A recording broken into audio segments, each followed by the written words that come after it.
Zamanı satın alamazsın ama senin zamanını boşa harcamayacak insanları satın alabilirsin.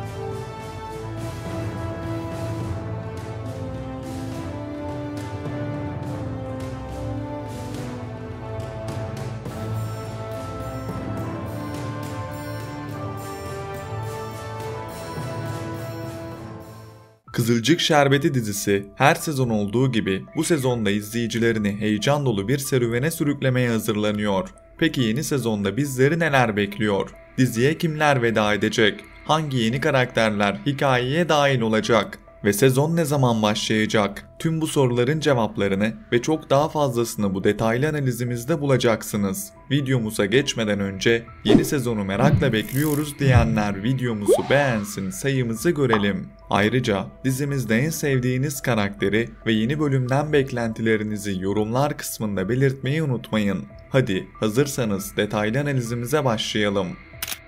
Öncelikle yeni sezon hazırlıklarının hızla başladığını belirtmekte fayda var. Ekip bir yandan çekimlere hazırlanırken diğer yandan kadroda yaşanacak değişiklikler netleşmeye başladı. Diziye hem veda edecek hem de yeni dahil olacak isimler şimdiden gündemi epey meşgul ediyor. Hikaye de bu değişikliklerle beraber yeni bir yöne doğru evrilecek gibi görünüyor.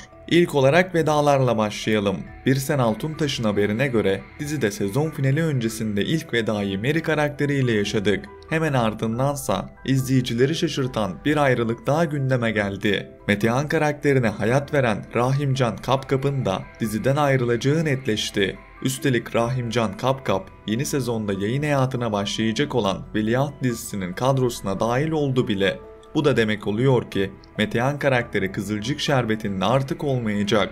Metehan'ın gidişi dizimizin yönünü değiştirecek gelişmelerden biri. Ama vedalar bununla da sınırlı kalmadı. Sezon finalinde Emrah Altıntoprak'ın canlandırdığı Mustafa karakterinin cinnet geçirip elinde silahla dolaşması kimler diziden ayrılacak sorusunu da beraberinde getirmişti. İlk gelen kulis bilgilerine göre diziden 4 karakter daha ayrılıyor. Bu isimler de netleşti. Hasan Emre Avcı'nın hayat verdiği Gökhan, Sevim Erdoğan'ın canlandırdığı Leman, Soydan Soydaş'ın oynadığı Kayhan ve Erol Erarslan'ın bıyıklı lakaplı Haluk karakterleri diziden ayrılacak. Özellikle Kayhan ve Leman'ın vedası dizideki eğlenceli ve hafif mizahi sahneleri seven izleyiciler için üzücü bir gelişme olacak. Kayhan'ın esprili tavırları ve renkli kişiliği dizide bir denge unsuru oluşturuyordu. Aynı şekilde Gökhan'ın da ayrılması hikayenin Asude cephesini fazlasıyla etkileyecek.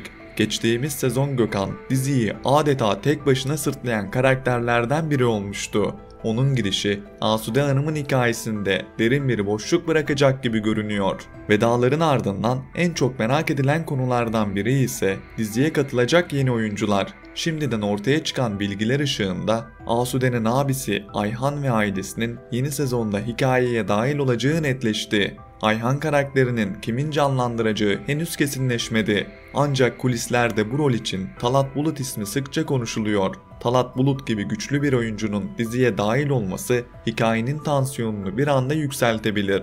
Yeni sezonda kesinleşen ilk isim ise geçtiğimiz sezon Kızıl Goncalar dizisinde müthiş bir performans sergileyen Erkan Avcı oldu. Başarılı oyuncu Kızılcık Şerbeti ile el sıkıştı. İlk gelen bilgilere göre Erkan Avcı, Asude'nin sezon finalinde telefonla konuştuğu ama yüzü gösterilmeyen abisi Ayhan'ın oğlu olarak dizide yer alacak. Erkan Avcı gibi karizmatik ve güçlü oyuncular diziye seviye atlatır. Onun Ünal ailesiyle Yıldız'ın barışmayacağı ve sürekli çatışma halinde olacağı neredeyse kesin. Bu yeni karakterler Asude'nin hikayesini daha da derinleştirecek. Asude abisini İstanbul'a çağırmıştı ve bu sezon Ünal ailesiyle olan mücadelesinde Ayhan ve ailesini yanına alacak. Bu durumda iki aile arasındaki savaşın artık çok daha çetin geçeceğini işaret ediyor. Peki yeni sezonu ne zaman izlemeye başlayacağız? Kızılcık Şerbeti dizisi önceki sezonlarda olduğu gibi yine Eylül ayının ilk ya da ikinci haftası ekranlarda olacak gibi görünüyor. Çekimlerin ise Ağustos ayının 3. haftasında başlaması bekleniyor. Yani çok beklemeyeceğiz. Yaz mevsimi biter bitmez dizi hızla geri dönecek. Gelelim en önemli soruya. Bizi nasıl bir hikaye bekliyor? Öncelikle ana kadrodan kimsenin diziden ayrılmayacağı netleşti. Bu da demek oluyor ki dizinin omurgasını oluşturan karakterler hikayede varlıklarını sürdürmeye devam edecekler. Mustafa'nın sezon finalinde yaşadığı cinnet krizinin ardından akıl hastanesine yatırılacağı bilgisi ise şimdiden çok konuşuluyor. Bu süreçte hikayede bir zaman atlaması yaşanması da yüksek bir ihtimal olarak değerlendiriliyor. Mustafa'nın tedavi süreci Ünal ailesini fazlasıyla zorlayacak. Ailenin toparlanması uzun sürebilir ve bu süreçte izleyiciler sık sık Nursema'nın ailesiyle eşi Firaz arasında kalmasına şahit olacak. Firaz cephesinde ise bambaşka bir heyecan var. Firaz, Nursema'dan bir çocuk sahibi olmak istiyor ve aslında Nursema da Firaz'dan bir bebek sahibi olmayı istiyor. Fakat bunun için doğru zaman olmadığını düşünüyor. Ancak ben yeni sezonda Nursema'nın hamile kalacağını ve Firaz'la Nursema'nın bebeklerini göreceğimizi düşünüyorum. Bu gelişme iki karakter arasındaki bağı daha da güçlendirecek ve aile içinde yeni dinamikler oluşturacak. Bebek demişken Kıvılcım ve Ömer'in bebek meselesine de değinmemiz gerekiyor. Her ne kadar şu anda dizide bu konu açıklığa kavuşmamış olsa da ben Kıvılcım'ın bebeğinin dünyaya geleceğine inanıyorum. Diziye veda eden birçok karakter varken bir de Kıvılcım'ın bebeğini kaybetmesi bana hikaye akışı açısından çok mantıklı gelmiyor. Metehan'ın ayrılmasıyla birlikte Kıvılcım ve Ömer'in bebeğinin sağlıklı bir şekilde dünyaya gelmesi aileye umut aşılayacak güçlü bir gelişme olabilir. Öte yandan Asude'nin hikayesi yeni sezonda iyice derinleşecek. Asude sezon finalinde abisini İstanbul'a çağırmış ve abisi de geleceğini söylemişti. Ayhan karakterinin oğlunun da Erkan Avcı olacağını düşünürsek iki ailenin çatışması daha da büyüyecek. Asude'nin Ünal ailesine karşı yürüttüğü savaşta artık güçlü bir desteği olacak.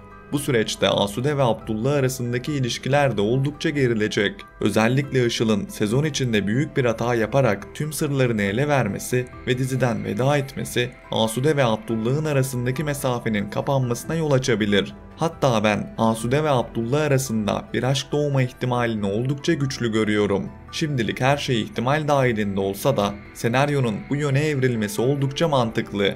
Işıl'ın hatalarının bir bir ortaya çıkması ve yaptığı tüm kötülüklerin açığa çıkması onun hikayedeki sonunu hazırlayacak. İzleyiciler uzun süredir Işıl'ın cezasını çekmesini bekliyor ve yeni sezonda bu beklenti büyük ihtimalle karşılanacak. Sonuç olarak Kızılcık Şerbeti yeni sezonda izleyiciye bol vedalı, bol sürprizli, güçlü karakter mücadelesinin yaşanacağı ve aynı zamanda yeni aşklara kapı aralayacak bir hikaye ile karşılayacak. Ünal ailesinin dağılma süreci, Nursema ve Firaz'ın bebek heyecanı, Kıvılcım ve Ömer'in ailelerini bir arada tutma çabası ve Asude ile Ayhan'ın Ünal ailesine karşı vereceği savaş yeni sezonun en kritik başlıkları olacak.